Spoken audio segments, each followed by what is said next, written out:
Hello, everyone. My name is Paula Gray, and I'm an anthropologist and Director of Research and Knowledge Development with AIPMM. And I'm glad that you joined us today for this talk on product management placement, hire or get hired. And so what we're going to do, we're going to talk a little bit about some best practices, both from the hiring manager's role and from the product manager's role. And what's going to be a little bit different is because of my social sciences background, I'm going to give you a little bit of a different perspective, as I always do. So we'll talk a little bit about language and some language cues to keep in mind through this process. So we're going to start with the hiring manager's role, how to hire a great product manager. So what makes a great rockstar product manager? What makes them stand out from the crowd? Well, before you even go into this process, you need to identify those skills, knowledge, and abilities that you need for the particular role that you're hiring for. And then you want to make sure that when you're looking through those resumes that they have those skills, knowledge, and abilities. So a skill is the capacity to do something. So when you're looking for completing that role or filling out your team, you're going to be looking for the particular skills that you need in this opening. You're going to look for the knowledge that this individual holds. And knowledge is what an individual knows, the facts, the domain knowledge. So again, you've identified that before you've begun this process. And then what abilities you need them to hold. Now, these are their talent or proficiency for something. So you want to make sure that you know what it is you're looking for so that you can identify when someone has those when you're going through the resume. Another thing you want to look for are results versus just attitudes or concepts showing up on a resume. And so we want to really look at those strong verbs and words that instead of like assisted or served as or provided or supported or responsible for, we want to look for verbs that are like built or launched or created or drove or designed or developed. So how do we call those rock stars from the average product manager? So another concept here that we want to look for is what we want to avoid when looking through the resume. So we've defined what we want to see, and now we want to take a look at what we want to avoid. And one of these is the serial entrepreneur. This is someone who has started their own businesses. You know, perhaps they were a representative for another business, and they have processed through those fairly quickly and frequently. And so if you're a corporate recruiter, this might be something you want to avoid. Now, these traits are not bad in and of themselves. There's certainly nothing wrong with being an entrepreneur. But if you're a corporate recruiter looking for someone who's got some longevity, it's just something to note and be aware of. Another thing will be the serial startup syndrome. And so this is when an individual may have been in several companies in those startup phases and hasn't really moved through the product life cycle. They've kind of been stuck in that front end of the life cycle. Again, not a negative trait, but if you're looking for a full life cycle product manager, it's something to consider. Another thing to sort of keep an eye out for is the frequency of role changes. Now, this is where they've gone from being a sales manager to a product manager and then development and sort of bounced around a little bit. And again, if you're a corporate recruiter looking for that longevity, this might be something that you want to look out for. Again, I just want to reiterate, it's not a bad trait in and of itself, but it's just something to consider in your process. Now, let's talk a little bit about the behavioral interview questions. So recruiters nowadays are being trained to look at how individuals answer these questions above and beyond just a proper answer. They're looking deeper, looking underneath these answers, and they're being trained often by psychologists or other social scientists to look at these deeper meanings and what the language represents. So we're going to go through a few of them here. So if we pose a question, tell me about a time when you had a conflict with a colleague at work. So what we're looking for here is their underlying attitude. Did this conflict come about because they blamed their colleague, or are they in denial that they held any responsibility in this conflict?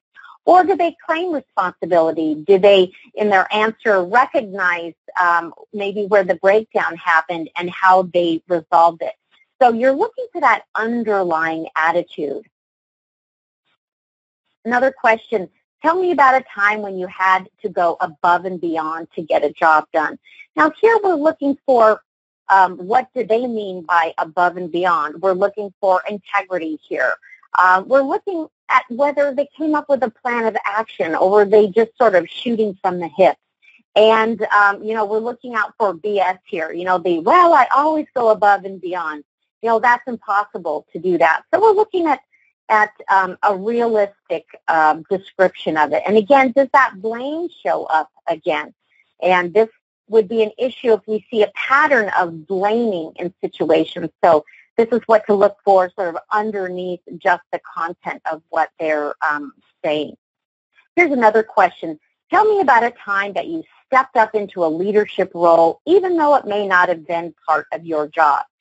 So first here, we're looking for in their answer where they define leadership. Now, does that mean to them that something needed to get done, so they just kind of bulldozed and bullied people to get them to do what they needed them to do? Is that what they define leadership as? Or did they use good communication skills and incorporate collaboration in it and then support those people that they've kind of, led through this process? Was there support for those individuals, and did those individuals support them as they stepped up into that leadership role? And so just to sum up here for the hiring managers, we want to look for results. We want to look for those knowledge, skills, and abilities that we predetermined we needed to see in this individual. We're looking at their problem-solving skills because that's going to be woven through all of this and through all of those key behavioral answers. And we're looking at if blame shows up in those answers or if they're bashing their former employer. Obviously, we want to avoid that. We also want to avoid those startup hoppers or serial entrepreneurs that don't seem to take their career seriously. We want to avoid those that speak poorly about former colleagues or companies because you will be that company next time, or you will be that colleague next time that they move on. And then those coasters, the people who really don't have those results in their resume. They've kind of just reached a spot where they've just sort of been coasting for the past few years. So now let's kind of flip here and let's take a look at, from the product manager or product marketing manager's perspective, how to get hired, how to incorporate some of these tips on the other side. So first, you want to make sure that you research the role. This is so important. You're really going to be going on what I like to think of as a reconnaissance mission on this company. You really need to understand what it is they do, what that company culture is like, have they had any recent shakeup, or have they been in the news, and really understand the language of that company, because you're going to weave that language throughout, from this point forward. So you're going to do that through studying the website, and I mean really studying here. Not just like, yes, I know what they do, I know where they're located, I know where their headquarters are. Really look at the language that they use, because that's going to reveal a lot about the company. Get to know that culture and their history, and that's going to inform everything you do going forward.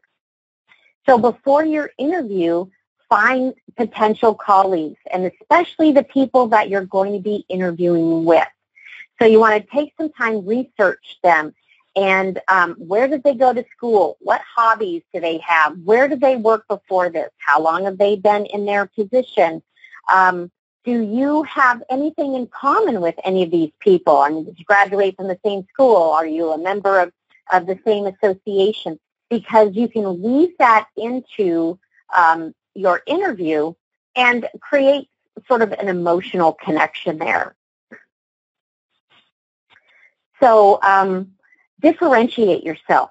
Now, as you were listening, when I told the hiring managers to look for some keywords and look for those results-oriented resumes, this is in your on your plate, product managers, to make sure that you differentiate yourself, just like you would do with a good or service that you manage. You want to do that with yourself here. So use those strong action verbs, and that shows everything you've done, not just the ideas that you hold or the concepts that you understand, but things that you've done. So this is show action. So instead of using managed or supervised or was responsible for, and substitute words like doubled, launched, captured, built. So those are strong words that, I mean, you can just feel the weight of those words when you hear them. And that really shows that you've accomplished something. And then you want to make sure that you go into an interview with your success story. So when you're asked those behavioral interview questions, you've got success stories that you can talk about in each of those situations. Make sure they're relevant to the organization that you're interviewing with, and you're using the language that you discovered and learned in your research on the company. And so just a quick recap, you want to make sure you do all the business reconnaissance on the organization that you're going to be interviewing with. Make sure that your resume is specific to that company's job. It's not a generic resume, because remember, you're going to be using the language for that company, which is going to be different from the next company that you interview with. You want to make sure to differentiate yourself using those strong action verbs and talking about your accomplishments and really setting yourself apart. And again, use those success stories. Think of them ahead of time. Be prepared with them, weaving in the language that you learned about that organization, because if that language fits, if you're using the terms that they use in the way that they use them, then you are going to come across as a good fit already. I mean, it's not going to guarantee that you're going to get the job, but you will feel like a more comfortable fit already because you understand their language. Thank you for spending time with us today on this, and we hope you found it useful.